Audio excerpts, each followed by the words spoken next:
राखी दुबे जी, यहां पर जो एक्टिविस्ट है मेरे साथ प्रियंका राणा, वो महिलाओं के हक में बोल रही है। वो कह रही कि लुटेरी दुल्हन का पक्ष नहीं लिया जा सकता, लेकिन सवाल यह है कि लुटा हुआ दूल्हा एविडेंसेस के साथ कानून की शरण में जाता है, लेकिन वापस उसी पर बलात्कार का केस लगा करके उसे जेल में डाल दिया जाता है। ऐसे में क्या करे पीड़ित पति? रिश्ते दोनों हाथों से चलते हैं और ऐसा नहीं है कि लड़कों के लिए बिल्कुल ही कोई लॉ ही नहीं है। अगर आपके घर में से सामान चोरी हुआ है, लूटा गया है, तो आप पे रॉबरी का आप लगा सकते हैं, रॉबरी का, थेफ्ट का केस।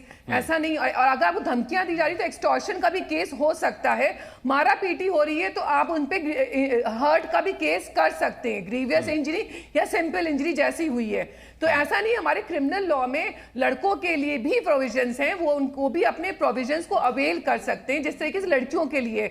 लड़के मैं नहीं कहूंगी कि पूरी तरीके से रेमेडीलेस हैं, लेकिन जरूरी ये समझना होगा कि हमें रिश्तों में लड़का और लड़की अलग अलग रख के नहीं देखना चाहिए। दोनों कैसे साथ में अच्छे से रहें, तालमेल बिठाएं और कोई भी विक्टिम की स्थिति में ना पहुंचे, उसके लिए ज्यादा फोकस करना चाहिए, ना कि ये कि लड़कियां विक्टिम है या लड़के विक्टिम है। दोनों ही विक्टिम है। आज के टाइम पे हम देख रहे हैं कि लड़कियों को अगर प्रताड़ित हो, लड़के भी प्रताड़ित हो रहे हैं। ऐसा नहीं है, तो उसके लिए जरूरी ये है कि आगे ऐसी चीजें बढ़े नहीं। इतनी लॉज लड़कियों के फेवर बन गए, क्या लड़कियों के लिए लॉज खत्म हो गए कि उनके लिए अब कोई हो ही नहीं रहा, उनके साथ डोमेस्टिक वायलेंस नहीं हो रहा है। पुरुष जो हैं मेरे स्टूडियो में, ये जितने भी सुनिए राखी जी, जितने भी पीड़ित पुरुष मेरे स्टूडियो में हैं, ये सभी न्याय की शरण में, लॉ की शरण में, कानून की शरण में गए हैं, लेकिन नाउम्मीद होकर लौटे हैं वहां से।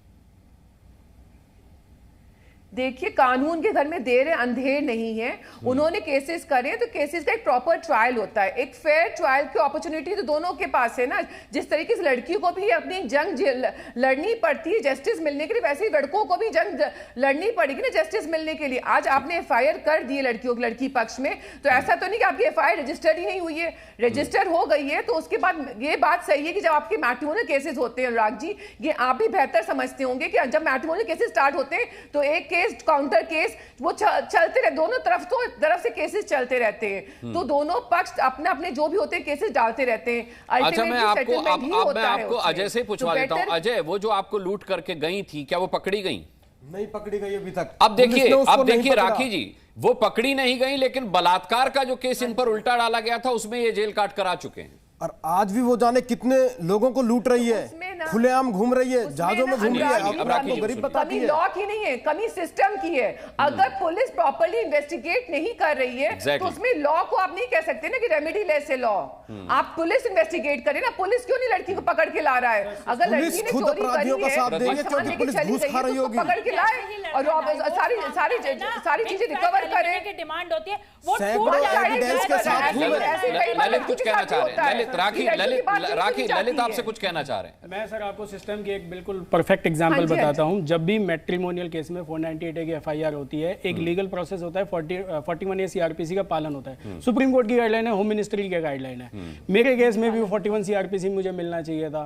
पुलिस ने मुझे बुलाया कि ठीक है जी, आपके नाम पे कंप्लेंट हुई है, एफआईआर हुई है, आप आइए, हम आपको फॉर्म दे देंगे, देन आफ्टर हम प्रोसीड करें। वैसे फॉर्म साइन करवा लिया जाता है, फॉर्म नहीं दिया जाता। आप मानेंगे नहीं सर, उस फॉर्म को लेने के लिए मुझे डीसीपी को कंप्लेंट करनी पड़ी, मुझे आरटीआई लगानी पड़ी, मुझे 20 दिन तक उसके पीछे घूमना पड़ा। देन आफ्टर मुझे वो 41A का नोटिस मिला। आप मुझे बताइए, दिल्ली जैसे नेशनल कैपिटल का ये हाल है, क्या हाल होगा? उससे पहले शोनी कपूर का रुख करते हैं। शोनी कपूर, वो पुलिस डिपार्टमेंट वो अपना काम सही से नहीं कर रहा है। ललिता देवी की जजमेंट साफ साफ कहती है कि 498 की केसेस में आप डायरेक्टली अरेस्ट नहीं कर सकते, जैसे आप पहले अरेस्ट कर सकते थे।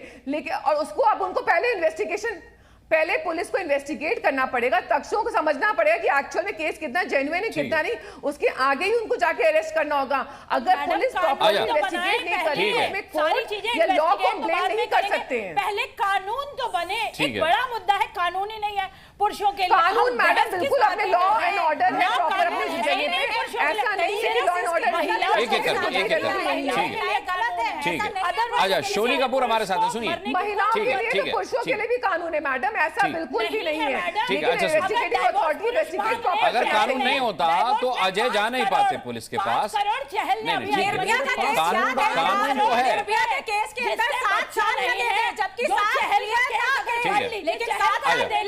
अच्छा अच्छा ठीक है, अगर आप वेम्बू का केस देख लीजिए, अगर आप शेखर धवन का केस देख लीजिए, बच्चे को मिलने के लिए तरस रहा है। अब देखिए, अगर मैं अच्छा मैं 3 बार शोनी कपूर के पास जाने की कोशिश कर चुका हूं, वो इल्जाम लगा सकते हैं कि देखिए महिलाएं जो आपके पैनल में हैं वो मुझे प्रताड़ित करी, मेरी बारी नहीं आने दे रही हैं।